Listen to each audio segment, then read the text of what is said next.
Hi there and welcome to I'll Knit If I Want To. I'm Andrea Mowry of Daria Renee Knits, and this is where I try my best to answer your questions. Today I am wearing my Oxbow Cardigan. This is knit up in Brooklyn Tweed Quarry, which is I think it's my only bulky weight knit maybe.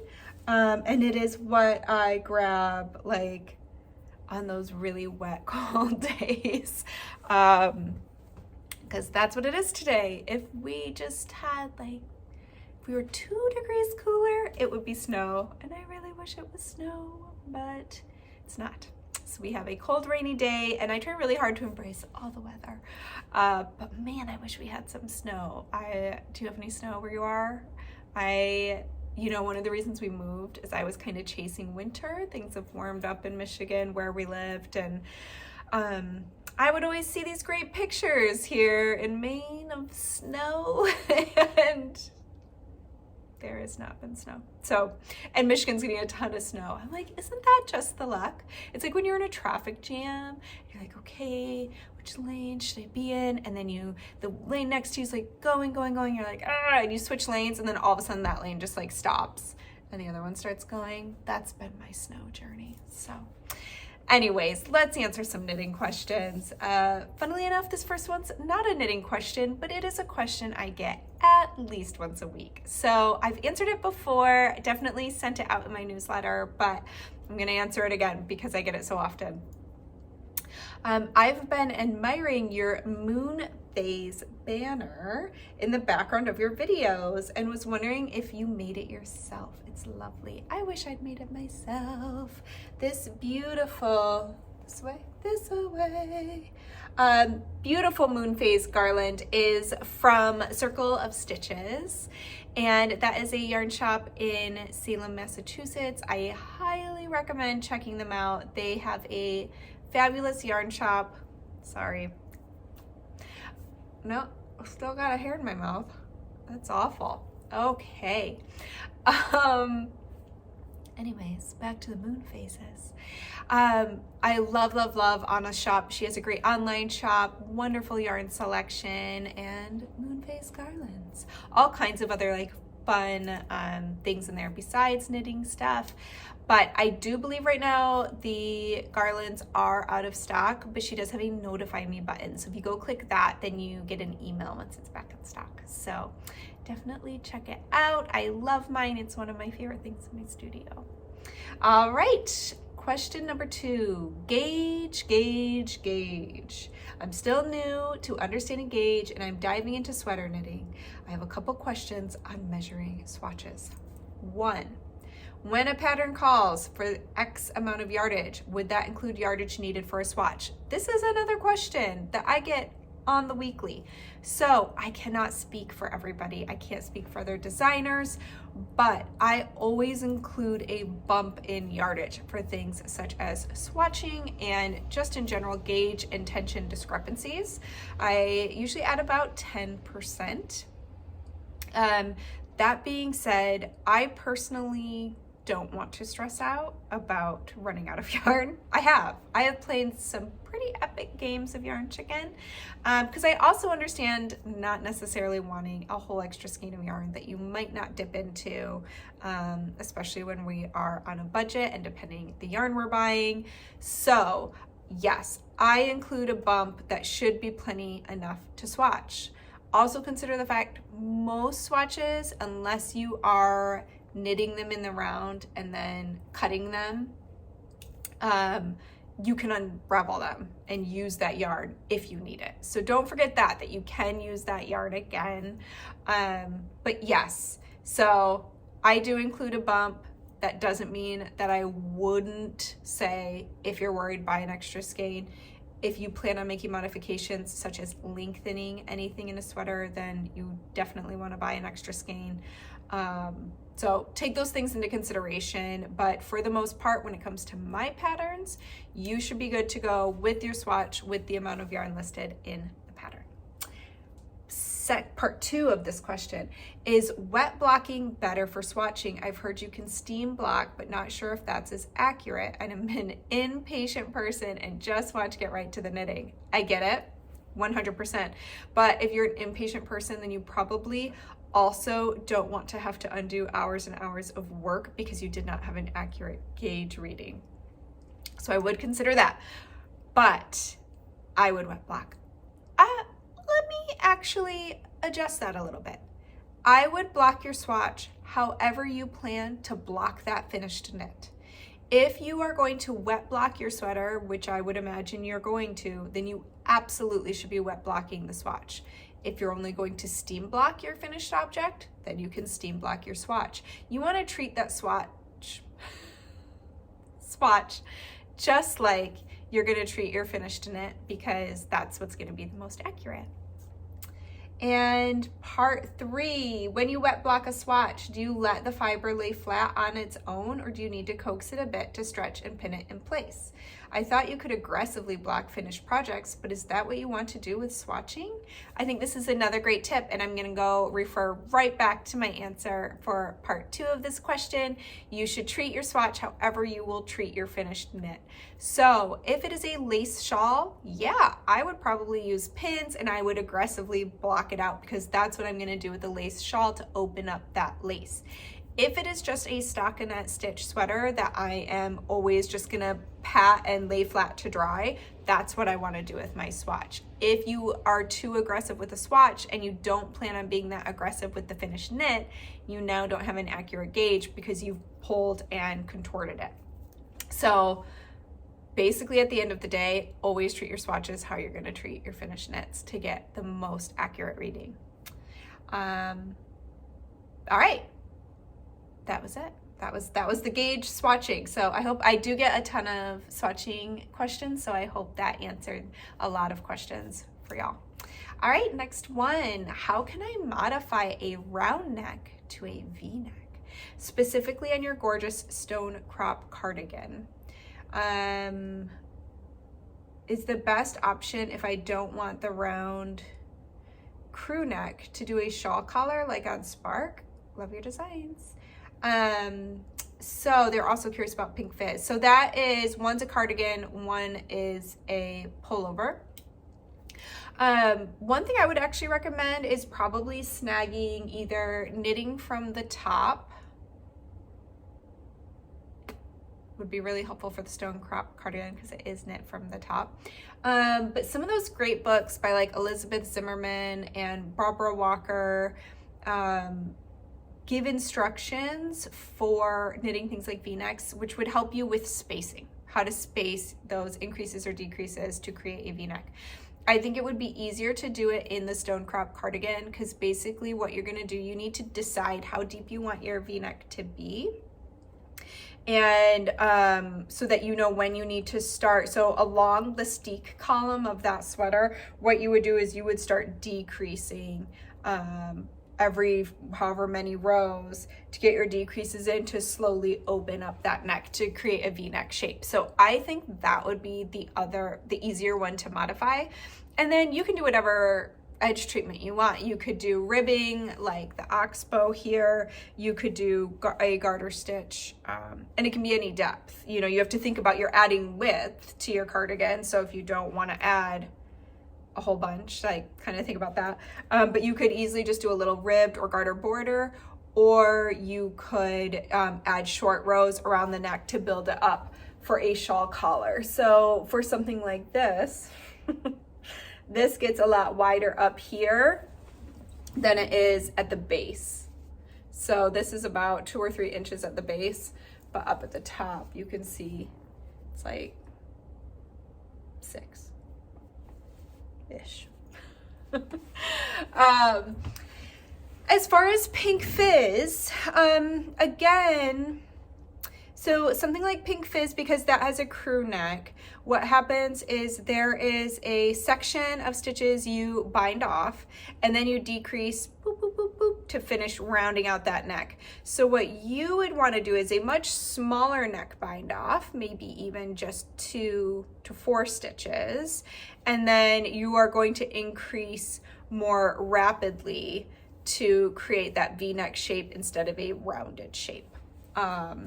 So that is how I would recommend modifying those. I definitely do think it's helpful to look at something like, I love Barbara Walker's From the Top is one of my all-time favorite books, because she just explains in a really concise way, like she gives you a base to start from, you know, like, okay, if I'm doing this kind of shaping, I'm probably going to be decreasing every 6th row for that V-neck or whatever it may be, you know, just somewhere to start from, and then you can fiddle with the math to get it how you want it. Elizabeth Zimmerman is also obviously a wealth of knowledge there. I can't think of which of her books would maybe touch on V-neck shaping off the top of my head. I would imagine some of them do. I really love her Knitting Without Tears is one of my favorites. But yeah. And I'm sure you could also look it up. I'm sure there's blog posts by people about how to shape a V-neck. So you might just want to start with a little internet search. Okay. Do you have any tips for picking yarns for free or fade? The colors in the samples look cohesive while still having a lot of visual interest, and I'd love a similar look. So yes, I think I have touched on this before here, but again, it's one I get a lot. So, and I love talking about color and knitting, so I thought I would touch on it. So this is free or fade. This is the original one. You can also look on the pattern page. I also have a DK one. I'm struggling with my words today. A DK one that fades from like white to pink. So this one uses Republic of Wool, one of my favorite indie yarn dyers. And I loved this idea was bridging the gap from cool to warm. Generally, when you're first playing with color, it's always a good idea to kind of stay in one camp or the other to avoid anything becoming muddy, because generally cool and warm, when they mix, can give you a brown. You know, like if you were mixing paint, let's say. If you think about contrast colors, they're generally one cool, one warm. So when you're first starting out, you may absolutely want to stay kind of in one area. But for this, I wanted to play with, can I get from cool over to warm? So I start with these cool gray blues, and then I ended up with these blue oranges in the end here. So for this specific one, I used a variegated yarn. So a variegated yarn is gonna be more like, I have some yarn here to show. So this is La Bien-Aimée, another one of my favorites. So this is more of a variegated yarn where you're gonna see big, I really don't like using the word chunks, but I don't know what else to use. Big splashes of color applied to that skein. Here's another one. And variegated yarn can work quite well when it comes to fading, because what you want to think about when it comes to fading is what we're trying to do is avoid contrast. We don't want contrast. We don't want to see those stripes. There's going to be a little bit of striping, but what happens is when you get the colors as low contrast as they can be, is you start to create your own gradient, and one color melts into the other color. So variegated yarns can do a pretty good job of that because they already have a lot of color broken up within the skein. So this shawl used all highly variegated yarns. And what I do when I am picking yarns to fade with is I generally find a skein that I'm drawn to. So let's say, I'm gonna use this one. So let's say I'm like, ooh, I like the neutral gray of this, but then I love how there's pops of pink and neon orange, even some black in there. And so I'll kind of start to think, okay, if this was gonna be the base of my fade, from here, where can I take this? And so you could take it to yellow, you could take it to pink. So I basically look, like I have a starter skein, and then from there I see, okay, what color do I want to get to next? So I actually am going to trade this one, and we're going to do this one. So Here's another one that would be a great example. You can see in here there's blues and purples, pinks and yellows. So in here, you might want to have your fade go to blue. So you could find another skein. Do you see how these are very similar? Now I will say these are dyed by the dyer to fade, which makes your job really easy. A lot of dyers love to do this. Now, do you see like really what's happening here? The base underneath looks quite similar in these colors. They get a little more blue and a little more saturated, but it's the speckling gets heavier and heavier. Now, speckling is also something I really, really love when it comes to fading, because what speckling does is, I always imagine if you just had a piece of lined paper, you look at that lined paper, you can see it's white with blue lines on it. You can see the contrast, you can see the lines. Now, if you had a big old handful of glitter and you threw it on that paper, all of a sudden it's harder to see those lines because it's covered in glitter. So that's what I think of when I think of speckled yarn, is all those little speckles and all that color starts to blur the lines. It blurs our stripes so we don't see them as much. So fading with solid yarns, you will always get some amount of striping in there. It's really hard to hide those lines without anything to blur them for your eyes, such as the color application of either variegated yarns or speckles. So anyways, with this one, the middle here, the blue would be the starting point, and then if you do look closely, you can see in here that there's some oranges here and some blackish grays. It's a little hard to see on the camera. It's not picking them up as well, but so what I was able to do is then I have this one reminds me of like mint chip ice cream. So you can see, and this even has a little bit of orange speckle, and it's black and gray, and then it obviously has some of that blue in there. And so I faded from that into the blue, and then our last color is this orange, which again has lots of the blue, and it even has a little of the black and gray and white. And so that's what you're looking for. You're looking at, okay, what are my common denominators to make all those colors kind of meld together. And so, yeah, that's what I do with this one. You know, there's neon oranges and pinks. And so a little 3 skein fade, like if you were doing for your fade, you like that.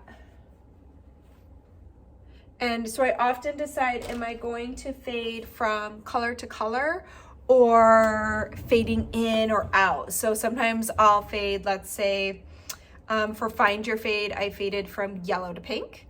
But you could also, then for my other For Your Fade, I did pink to white, where I just faded out. It was a pretty deep, saturated kind of hot pink.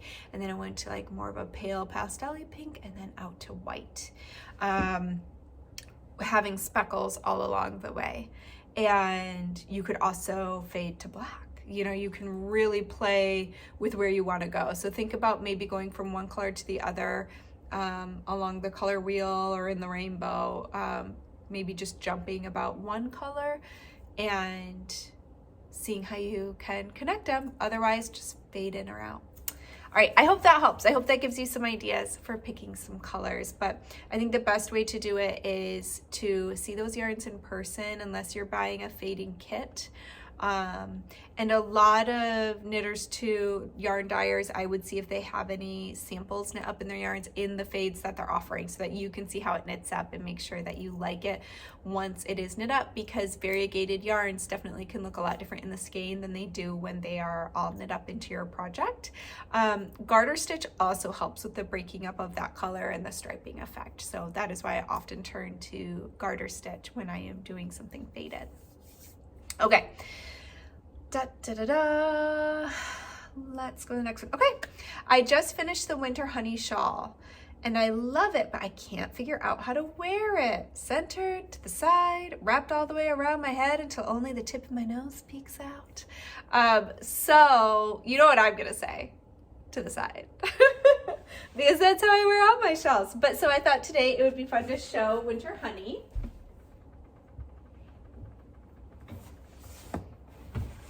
So it's messy in here today. I have too many projects. Oh, it's just reminded me I left a cowl soaking in the tub downstairs. I didn't mean to let soak for quite that long. It'll be fine. It'll be fine. Okay, so this is Winter Honey. So Winter Honey is these little honeycomb cables, and then the border is big honeycomb cables. And it is a pretty classic triangle shawl. It has a very generous wingspan. This pattern actually comes with 2 sizes. There's also a shawlette. I don't have that one out right here, but to wear that one, I actually would recommend like a shawl pin or a little shawl cuff to kind of hold it, because it has a much shorter wingspan. So if you don't want to deal with the like one end flying off, but otherwise I would knit the larger version, which is right here. This is also knit out of Brooklyn Tweed. This is knit out of Shelter, their worsted weight yarn. So I would begin, as I often do, grabbing one arm and wrapping it around. And then the other arm. This one I do like to pay attention to how it comes over my shoulder, because I like to show the right side of my honeycomb. I am gonna zhuzh this a little. I didn't pull, there we go. I hadn't pulled a lot of length when I first wrapped it. And as you can see, again, I like it to the side. That's how I wanna wear it. This is a pretty luscious shawl. It's got some oomph. Sorry, I feel like I'm hitting my headphone. You're probably hearing like, but yeah, that's how I wear it. It is a great fall, warm weather, kind of shawl to wrap up in. And also I just like to throw this out there because I don't feel like this styling gets enough love. I love to also just wear a shawl over my shoulders. I mean, not with a shawl collar sweater, that doesn't really work, but if I did not have this big shawl collar on, like with a dress or something like that, like I'm all about, and then sometimes even I'll just throw one side over like this, especially when it has a really generous wingspan. And it's very cozy. It's like walking around with a blanket. All right, I think that's it today. Let me just peek over here. Yeah, I think that's it. So thanks so much for joining me again this week. I hope you enjoyed these tips. If you did, feel free to hit that like and that subscribe. And if you've got a question, enter it using the link below. Again, everything's in that description box. So that's where all the good things are, the links to everything. My newsletter, how to do a question, patterns I mentioned, that cool garland, all that stuff's down there. If you're not subscribed to my newsletter, I highly recommend it. I've got a new pattern coming out Tuesday and another new pattern coming out a week after that. So there is a new sweater and a new hat coming out, and that is how you can get a special little subscriber only discount code. And otherwise, I hope you are enjoying the beginning to the last month of 2021. I'll see you next week. Happy knitting.